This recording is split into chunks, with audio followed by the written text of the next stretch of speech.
Good afternoon to all the CUNY student athletes out there, and it's a tough act to follow with that inspiring message, but thank you for joining us today. And we're privileged and honored today for the very first time to be joined by the Chancellor of the CUNY system, Mr. Felix Matos Rodriguez, along with the Executive Vice Chancellor, Hector Batista, on our Talk About It Tuesdays presented by the Hospital of Special Surgery. This is our 16th webinar this year during the pandemic, and our 5th town hall, but the first one with such privileged guests. So thank you, gentlemen, for joining us. And without further ado, I'll turn it over to the Chancellor for his opening comments. Well, thank you, Zach and Hector, and it's great to be with our student athletes today. So thank you for the invitation. Thank you for allowing me to see that very inspirational video, right? And we see all those images, and I know that probably many of you are continued to work out at home, so can connect with the different individuals there who are trying to make the best, whatever their home situation is, to be able to continue to practice and stay in shape, which is obviously tougher in the winter, right? When we don't have some other space outdoors, given the pandemic, to do that. So, but let me begin by speaking frankly. I know that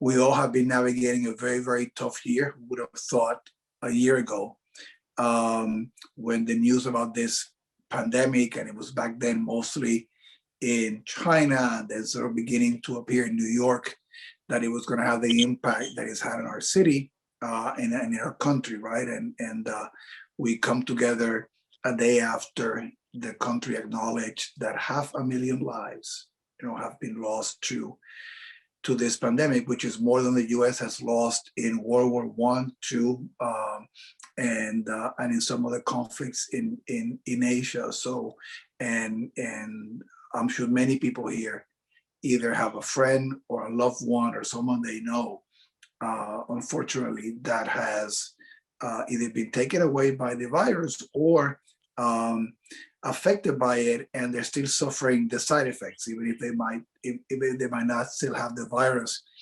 I think many of us are aware too that there seem to be many secondary effects that continue to afflict individuals who had the virus, survive it, and then are experiencing different kinds of things several months afterwards. So the full script of the impact of the virus is something that remains to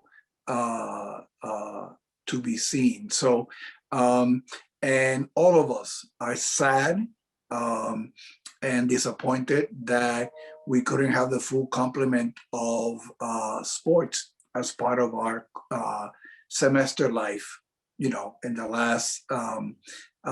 last couple of semesters. It's and it goes with many other things that we have lost, that we cannot do, that we've been severely limited as a result of trying to navigate how to stay safe with the virus. And I just wanted to let you know that the decisions that we have made have been in consultation with all the campuses, in consultation with the different athletic leagues that we belong to. And it was a decision that we didn't take lightly. I know how important athletics is, not just to you, but to campus life, and to your work in the semester, to your balance, in able to sort of keep a healthy, balanced perspective on life. So it's one more thing that we have lost to the virus, and it's difficult to say it that way, but I want you to know that the decisions that we have taken, and this is about sports, but it goes also for classes online and services online, and what's the line there.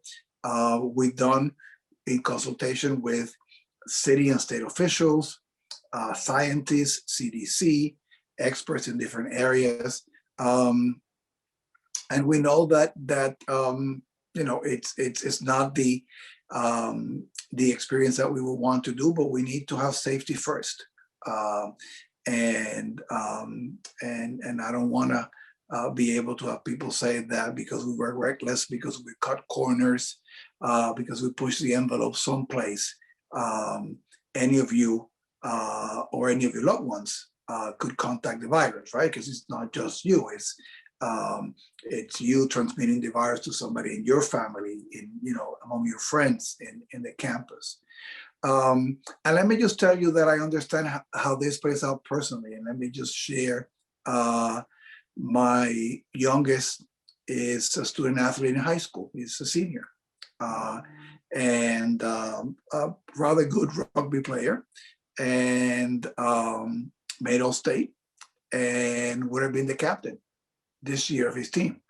No bigger honor. He gets good grades, all that. No bigger honor to him that he's worked very hard to do.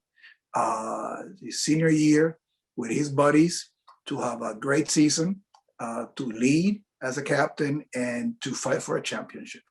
And I'm sure that resonates with many of you. You might not be captains, or but you all were looking forward to the season. And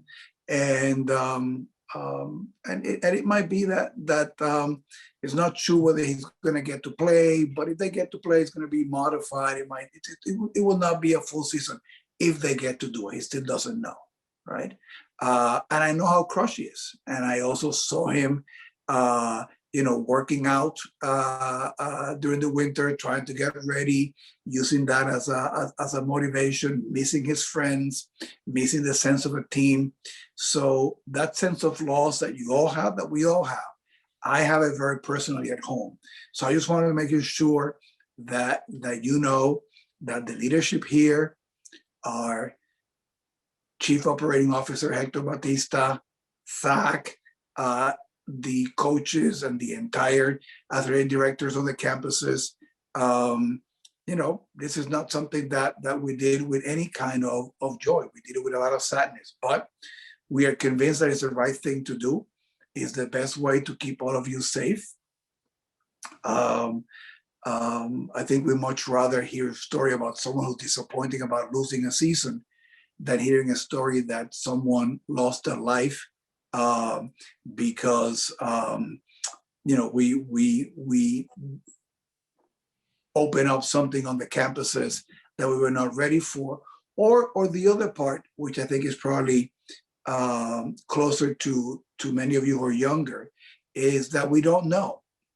Even if younger people tend to survive and navigate the virus when they get it better, there's a lot about secondary effects that we don't know, right? And it could be that exposing some of you to that, even if it didn't lead to a casualty, might impact you as an athlete, as a person, in the rest of your life. And we didn't want to be in that situation. So I just want to reassure you that because of your talent, because of your resiliency, I am sure that you're going to find a way when we come back to channel what you wanted to channel in athletics, to accomplish what you wanted to accomplish in athletic, in the court, with your teams. That team is your team forever. Those are your friends forever. And I'm sure you're going to be able to replicate somehow victory. You're going to be able to replicate somehow team spirit. You're going to be able to replicate individual and personal excellence because you're going to have now that hunger in you. And you're going to be doing it safely, and we are going to be there to support you and to be there. So, and thank you for the opportunity. I'm going to hang out for a little bit and listen to a little bit of the program. And but again, thank you. Please stay safe. We're close to the finish line with the vaccine rolling out, with a better understanding of the virus, with a better sense of what we need to do. We hope that we can creep back to more normal life in the summer and the fall. But again, safety being our guide, and incredibly proud of all of you, and look forward to seeing many of you in the stands or in the fields very, very, very soon. So Hector, in fact, thank you for the opportunity And I guess, is it back to you, Zach, or back to Hector? I'll transition it over to Hector by saying thank you very much for that very personable and kind message. And also from a gentleman who knows the CUNY system intimately well, from having been the president of Hostos Community College, to transitioning to Division II Queens, to now leading all of us in the entire university. Thank you for joining us today. And we're going to transition to the Executive Vice Chancellor and Chief Operating Officer, Hector Batista, who's a former Division I student athlete in the sport of baseball that's been so affected in our system and throughout the country. So Vice Chancellor Batista, if you want to share some opening remarks, if you don't mind. Sure. Thank you, Zach, and thank you, Chancellor. I'm also very grateful for the opportunity to join this town hall and speak to all of you. I will reaffirm what the Chancellor sentiments, that the decision to cancel spring sports competition was a very difficult one, but it was guided by the commitment and safeguarding of well-being of our student athletes, our coaches, athletic staff, and community. And as Zach alluded and the Chancellor made reference to, I as a former athlete, I understand the level of preparation and commitment that all of you have to go through, and to have a season cancel is very, very, very tough. But you know, for us, the safety of all of you, our stakeholders, has been at the forefront of every decision that we have made from the onset of this pandemic. You know, moving from remote learning to telecommuting to canceling competition, safety was the top priority for all of us. You know, as you probably know, New York City was at the onset of the pandemic storm because of the size of our population, our density, our environment. Our infection rates, just kept going up. But for us, making sure that we make decisions that where safety was extremely important. So every decision making was done with that in mind. We followed the New York State guidelines, but just to give you a sense of how sort of New York State looked at things, they looked at it from what they call microcluster scenarios. So if a school is located in an area the infection rate was over 5%, if that community had an infection of 5%, then that school had to shut down. So just let's pick a day and time. Let's say February 17th. We looked at the infection rate across the system. Manhattan would be the only campuses that would be competing because of the different infection rates throughout the city of New York. So that sort of puts it in sort of a perspective of how we sort of look at all these things and why it was important for us to make sort of these decisions. Now, some of you are probably wondering, well, other places have figured it out. Why can't CUNY figure it out? Let's talk a little bit about that. Some places looked at things like, putting teams in bubbles, the athletic staff in bubbles, administering frequent COVID tests. But for us, it wasn't logistically possible and financially feasible to be able to do that, to put our athletes in bubbles. And so that, really made it more difficult. Now, some of you that your eligibility is in factor here, right? You're probably wondering, I'm in spring sports. I might lose my eligibility, and I still, need have another semester or so to finish my academic work. Well, the NCAA and the NJAC has provided a waiver for student athletes, right? So terms of attendance. So for this academic year, you're not going to lose that eligibility. So just keep in mind, have a discussion with your athletic directors, with the campus representing in the campuses, to really make sure that you sort of take advantage of that, so you don't lose that eligibility. Now, we talked about the CUNY Act and the 13 campuses that are involved. Let's talk a little bat about two of our campuses, Queens College and College of Staten Island. And sort of to avoid misunderstanding, misinformation, confusion, both Queens College and CSI participate in the East Coast Conference, which is another NCAA athletic conference that is completely separate from the CUNY Athletic Conference. Therefore, this conference is governed have their own governance structure. The ECC, as they refer to it, has made a decision that they're going to have spring sports. Now, we have not, as a system, have made a decision that whether Queens College and CSI is going to compete. That's all going to be made based on the same criteria to make sure that, which is something that our chancellor has made it very clear, make sure that the safety of our students and athletic staff is at the forefront of all of that. And we're going to be making that decision. And it could be that decision will be that those two schools will be allowed to compete if they meet the guidelines that has been put forth. So we're still reviewing that. We're still, we'll have discussions with the chancellor, and we will then make the decision on those particular schools, then moving forward. Looking ahead, our campuses and the CUNY are discussing planning for safe return for play during the fall of 2021. This is all going to be part of, as the chancellor and the provost has alluded, in terms of in-phase fall semester to have classes in person. We're going to be looking at that for the fall. I will say that right now I am operating on the assumption that we're going to have athletics in the fall, right? But we're going to make sure that we're doing all the things that we need to do to ensure that the safety of our students. So right now, some of the things that we're doing.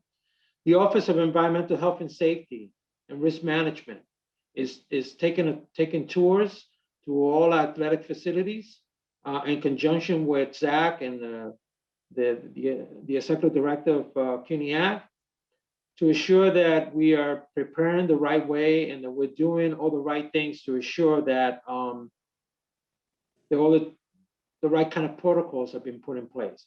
Some of you are asking, can we go back to start training? Again, we are looking to ensure that the answer to that is we're going to have some version of training, but we're going to make sure that meets all the requirements, whether it's additional cleaning protocols and all the different things that we need to do to ensure that when our athletes are training, that their safety is at the forefront of every decision we make. I would say that I make a lot of decisions in this job. I advise the chancellor on a lot of different things. And ultimately, he's the one who makes the decisions for the system.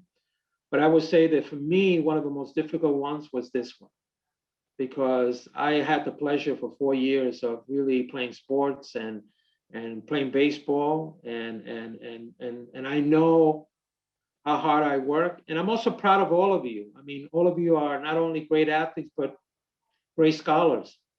And you do all those things. And people don't understand how difficult it is to be an athlete and to be and to do your academics. Both of them, there's a lot of time that you have to put into it. And so it was very difficult to make this decision, but understand that you have an ally here. You also have an ally with the chancellor. He actually happens to be, although his choices of teams sometimes I question, but he is a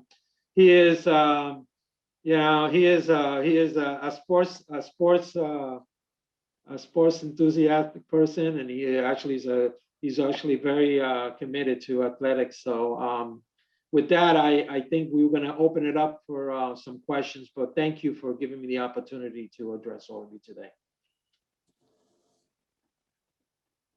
Thank you very much, Vice Chancellor Batista. I really appreciate your words. I know we'll dive into some questions from the audience that were submitted ahead of time. We will do our best to answer as many of the questions as possible on this webinar. And as long as you identify yourself and your institutions, whatever questions we do not get to, we will follow up and answer your questions through your athletic director. So kindly, whatever questions we don't get to, please identify yourself on here. We're not looking to answer any anonymous questions. We want to be able to answer all of your questions, but answer them directly through your campus if we don't get to them. So we will start off with a couple of questions, and some of these are repetitive from a number of different campuses. But the first one, Vice Chancellor, is why wasn't there a definite decision made prior to the start of the spring semester on the cancellation of the spring sports season? Well, as I stated in my remarks, and I think that we wanted to wait as much time as possible in order to make that final decision, because I was always operating on the assumption that we can make it work. But as the infection rates and as the state of New York really came up with some different guidelines, these clusters, the way they look at infection rates, really created a real challenge for us to be able to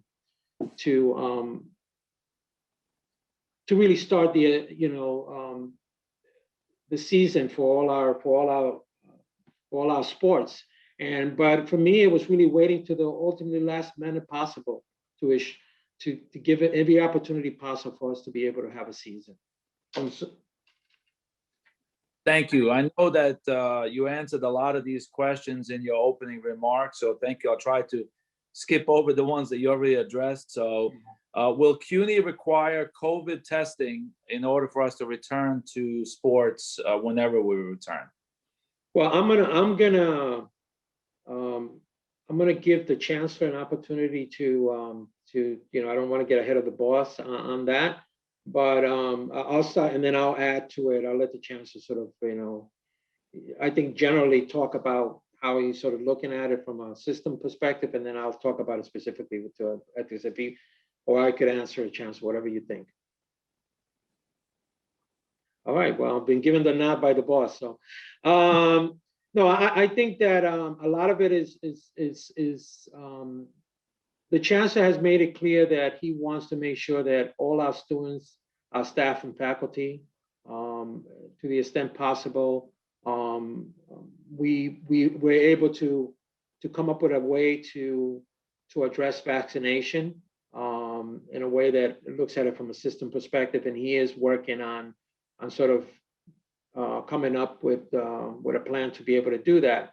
As you probably read in the paper or you've heard, the governor has began a vaccination process using already 2 of our CUNY schools. Medgar and York are 2 schools that have been designated schools that are going to be providing vaccinations to those communities. And through that involvement, we're making sure that some of our folks who are eligible on the 1A and 1B and have underlying conditions get vaccinated. So we're working on that.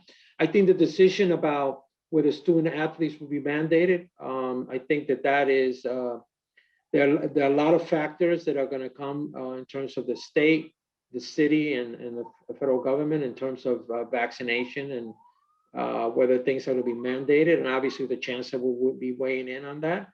The one thing I would say that the chancellor is extremely committed to making sure that safety is at the forefront, and if there is a way for us to be able to provide vaccination to our athletes, to our students overall, we will definitely do that. We're also going to, I know, increase our testing protocols for the fall semester. So a lot of it is still in the works. And lastly, your crystal ball is as good as my crystal ball. We're trying to figure it all out. I mean, a lot of factors are sort of, we following the science and constantly listening to what the CDC is recommending. So I think that's the best way that I could answer. I don't know if Chancellor, you want to add anything to that? No, I mean, you said it perfectly. And again, we always are listening to the experts and thinking about safety first. And some things, it's been a season of a lot of frustration for many of us because there's a lot of uncertainty. And nobody likes that. We all would like to know for sure, and to be able to make plans and to be able to go ahead.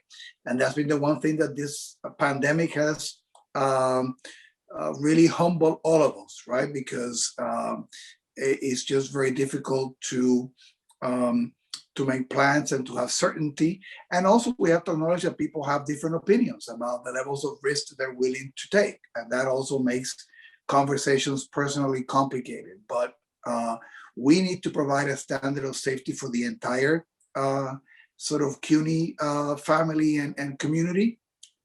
We do that with our city and our state partners, and sometimes, as CEO Batista said, we have some of the same information you have in terms of not being sure exactly when things are going to play out. So we do the best we can, and when we take our time is because we're really trying to make it happen. The easier thing would have been to say no, right? So that's where we are, and I have a sense that it will take probably until the later part of this spring semester for us to have a much better picture. It will depend on how quickly the vaccination process rolls out. What do we learn from that? That there is no more spikes. Do we learn anything about masking and social distance that would adapt what we're doing? All of those things, go into the equation. So it's annoying, it's frustrating, it's difficult, but it's really the only way forward. Thank you for those comprehensive answers, gentlemen. A lot in their zest to return to sports, a lot of student athletes don't necessarily always think about all the policies and regulations we have to follow from the New York State, the New York City, and how differently we've been affected in New York City compared to the rest of the state. Can you guys, either one, discuss the notion of the policies that we have to follow that are before we could even discuss students on campus, let alone student athletes on campus?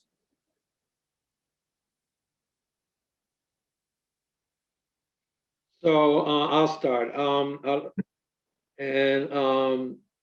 It's always interesting when you're on a panel with your boss. Okay, so it's always, you got to make sure that you let the boss take the lead.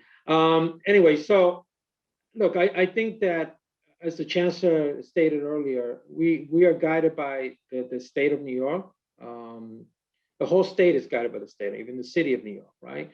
The state of New York is guided by the CDC and the federal policies that come out.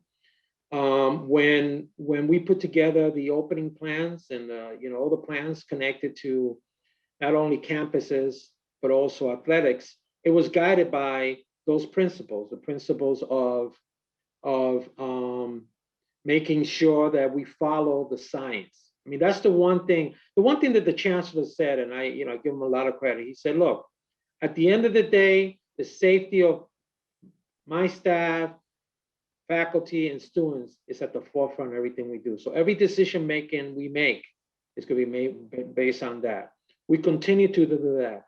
We actually even taken a more conservative route. In some cases, it was 14 days. We took a 14-day quarantine process. Some places it was 10 days.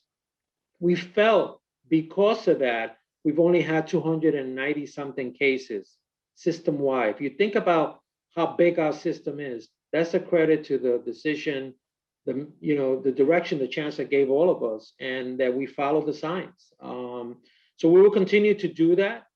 That's how we make our decision. And based on that information, we come up with the best plan possible. I know that one of the most difficult times right now, the year is coming up for the chancellor, which is graduation, right? He wants to be at these graduations. He loves graduations. It's one of the things that, right? And he had to make a very tough decision, right? Because again, all the decision making is based on safety and making sure that everyone is safe. So we'll continue to do that, but we see light at the other side of the tunnel, and we think that we're going to be at a place where we could be able to be at campuses, which is one of the most important things for all of us. And let me just echo Zach just in two quick things, and I need to hop to another Zoom to go meet elected officials. This is budget season, so I am lobbying for the money so we can do all these things on our campuses, right? But just two quick thoughts and echo on a couple of things. Hector made the good question as to other places that figure it out, right? And I think the one thing that you need to sort of consider when you think about that is that many of the places where that has occurred are not in predominantly commuter campuses, right? It is easier to create pods. It is easier to navigate some of those things when most people are in a dorm or you have contained communities. And if you know CUNY, all of you are taking buses, subways, driving, coming from New York City, from Long Island, from Jersey, people are coming from all over to our campuses. Many people taking public transportation.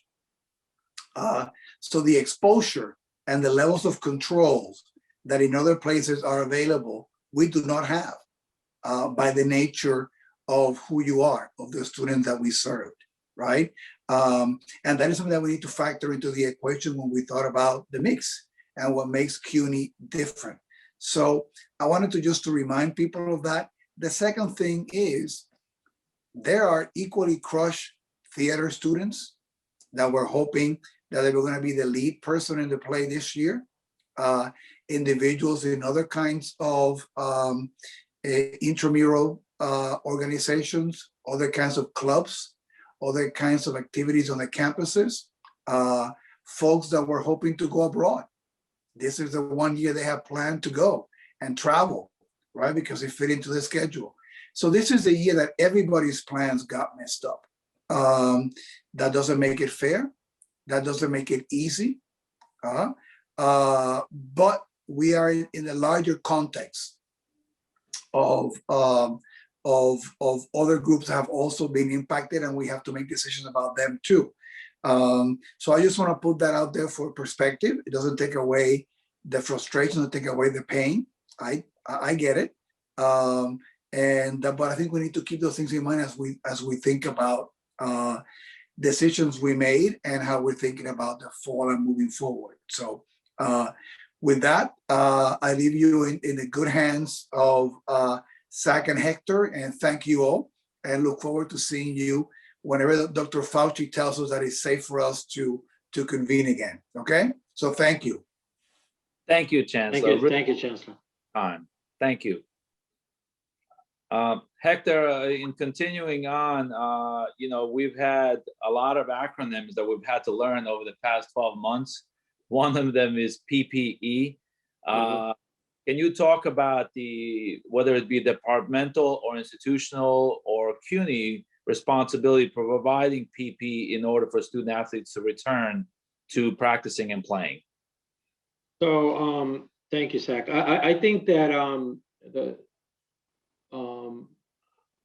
if the question is, are we going to be able to provide student athletes with PPE, the answer to that is yes. I've instructed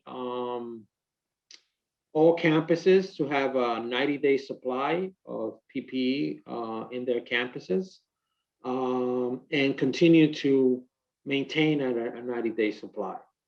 So any student athlete or any faculty, athletic staff, or anyone who doesn't have a face masking, one will be provided to them as many times as they need it. That is part of everything we have to do in order to make sure that our campuses are being safe. So yes. Excellent. Thank you for that. Obviously, there's a lot of anxiety around 21-22 academic year related to sports. Even though I think the university has done a great job of announcing fall and spring class adjustments in a very timely fashion, can you talk about the time frame for a decision about fall 21 related to athletics now that we're roughly 6 months out? Well, as I stated earlier, I think that we could assume under the assumption that we're going to be having sports in the fall. People should start planning, thinking about it. Um, um, Things could change. I hope not, and then we'll make an adjustment. But my as the chancellor and the provost made a statement regarding in-person classes.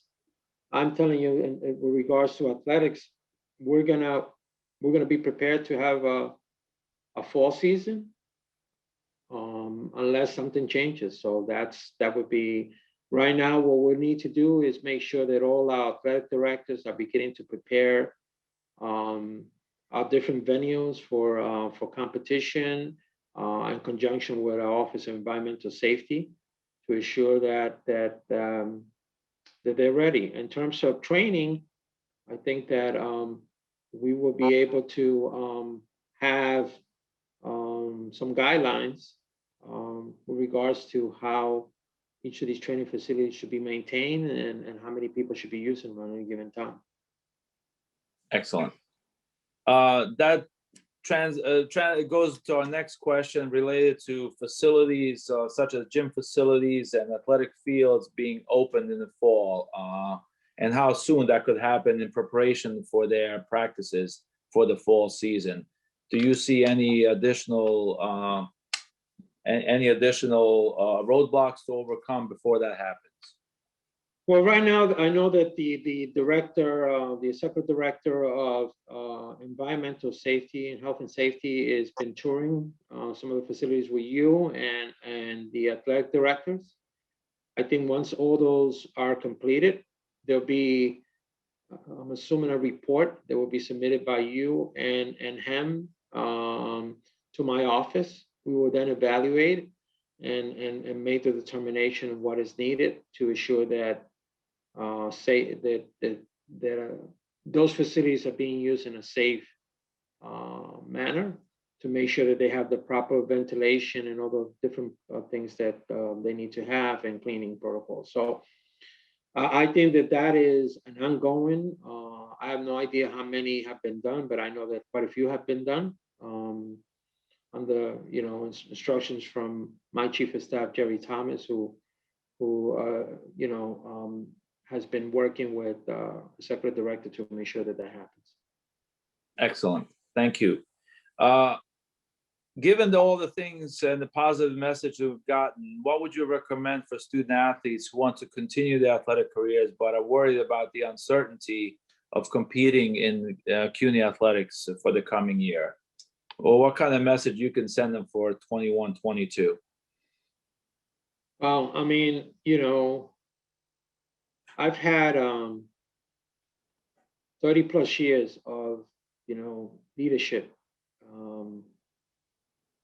running different types of organizations and different types, both in the public sector, private sector, and not-for-profit. And based on all those life experiences, nothing that could have prepared me for what I've had to deal with as the CEO of CUNY with regards to this pandemic. We have done what we believe was in the best interests of all our stakeholders to ensure their safety. With regards to, and that encompass the athletic folks, student athletes, right? I think that I choose to look with optimism and positive what's ahead, because what else can we do, right? I tend to try to be a very positive person and think about things from a positive perspective. The one thing that I want to make sure that all of you know, you have an ally here in my office, right? Also, my chief of staff was a former athlete who competed as a CSI. We're former athletes. We know your journey. We know the challenges, right? I remember my sophomore year. I got in the fall season. I got hurt, and it doesn't look like things are going to look positive. I mean, I hurt my ankle pretty badly in a slide into third base. I got a triple out of it, but I was safe. But I did hurt myself pretty badly, and I thought, I'm not going to be able to. And through hard work and perseverance, I came back in the spring and had one of the best years. Right. So I choose to look at things from that way. I would say to all of you, be positive, continue to do your work. Be creative, as the video stated, very creative how people train, right? How you guys are training, right? Very creative.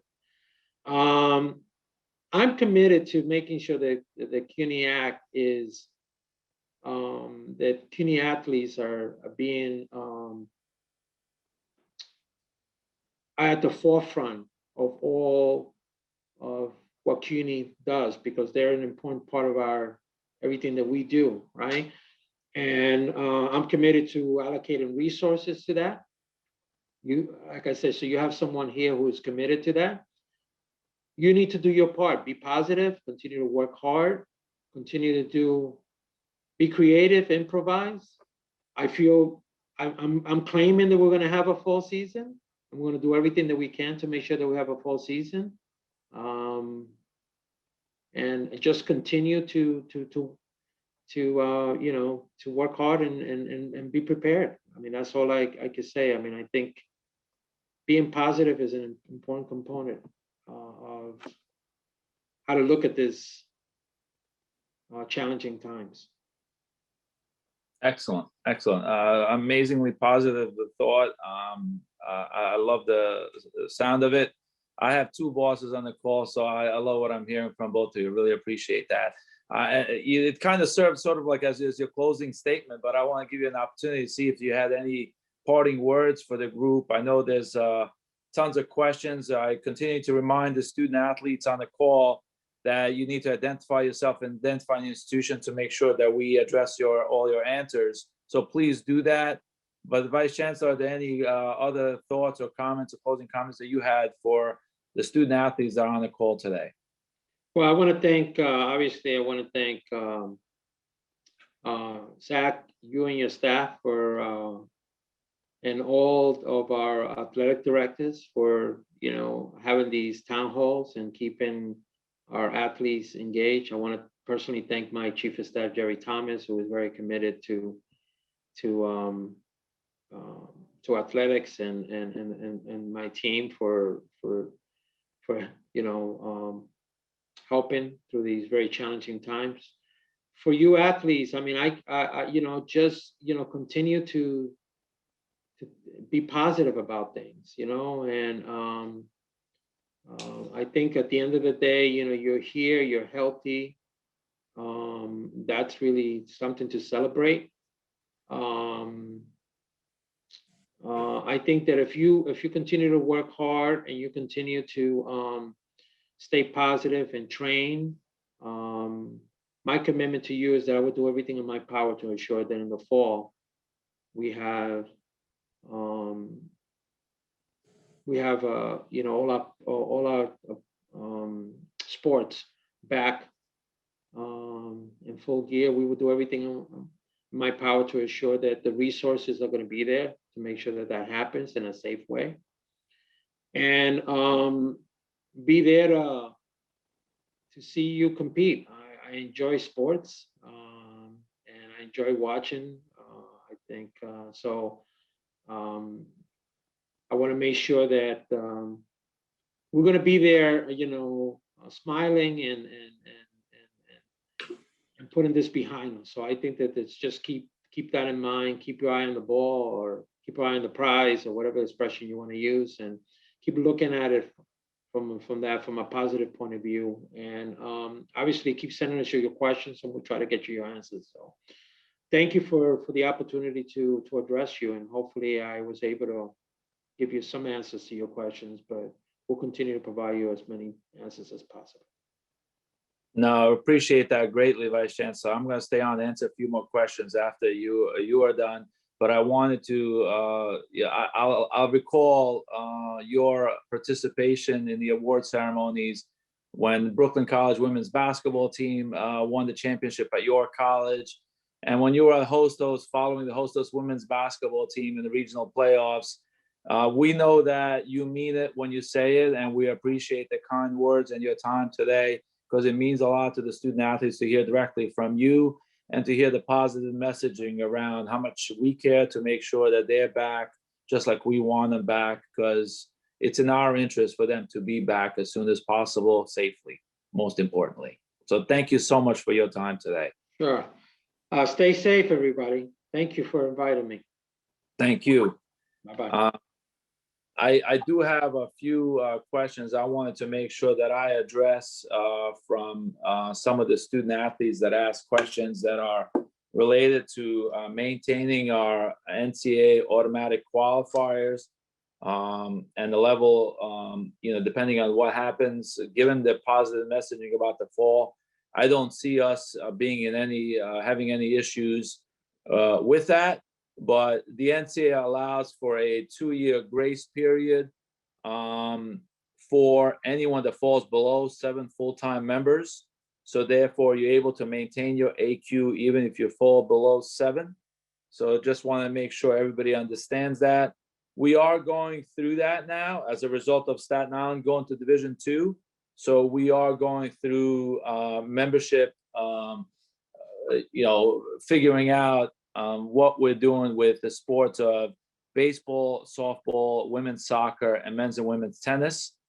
We've had some very good conversations, ongoing conversation, including Vice Chancellor Batista for potential new members, as well as setting up a scenario whereby we try to address the baseball AQ, because we have 4 baseball schools, and trying to work on an arrangement that we had with the NAC conference, where the 2 of our conferences played our own conference schedule and then met for a 3-game series to determine an AQ to the NCAA tournament. So we're trying to think outside the box and be creative to make sure that we address all of our sports, so that we do return, all of our teams are playing for meaningful games and playing for an NCAA AQ in order to play for the Division III tournament. As the Vice Chancellor also alluded to, the NCAA has waived basically, or given all student athletes this year eligibility back. So that way, whoever's continuing on and staying beyond 8 full-time semesters, they could utilize their 10-semester clock to play their 4 years and get this year eligibility back. And even if they go to grad school, if they're in grad school, they continue to play if they're playing at that, so that would be part of the positives from that scenario. But we know that people are eager to get back to sports, so we hope to be able to provide that opportunity. And I think all of us, should feel good about the messaging we're getting from CUNY Central. All right. I think that one important messaging also, and getting a lot of questions about opportunity to sign up for different schools and different sports. Really important for you to, as student athletes, to your voices to be heard, and communicate with your athletic department and communicate with your folks on campus to make sure that everyone knows how important it is for you to be back and playing sports. I think the overriding factor for me always is that student athletes want something, and our job is to try to deliver it for them wherever possible. So your voices are really, really important on your campus, primarily. A lot of these decisions are made by the campuses, and they provide their plans to the CUNY Chancellery. But at the same time, it's really important that the driving factor is the campus participation. And then, CUNY is going to make that decision. And if campuses have right plans in place, then we could move forward. But the messaging is quite good. Other than that, I think that we've covered just about everything that we needed to. I know that there's a bunch of questions here that some are anonymous, and others are not, have not been answered as of yet. But rest assured that we will answer all of these questions and get back to you through your athletic director. So please try to make sure to be in touch with your athletic director so that these answers are all going to be provided to you and sent to you through your athletic director. So kindly be in touch with your athletic director, and I'll look to answer, along with Vice Chancellor Batista, all the questions that were submitted thereafter. All right. With that, I wanted to thank everybody for joining us on the CUNY Town Hall. Thank you for our support from Hospital of Special Surgery for these webinar series. We're happy to continue to answer your questions. That hence the reason to have these town halls, and we will continue to have them each and every month until we get back, and hopefully that's sooner rather than later, as has been the messaging throughout this town hall. Thank you all for your time. Thank you for being student athletes at CUNY. Thank you for being great scholars on top of it. Try to utilize this time to the best of your ability to do some internships, do some extracurricular things that you normally might not have been able to do, including our newest Yankee partnership, for those of you that might be interested and have a little more time this spring than you normally would. So with that, I leave you and wish you all the best, and look forward to following up with you over the next couple of months as you prepare and gear up for a fall season. Thank you so much and have a great day.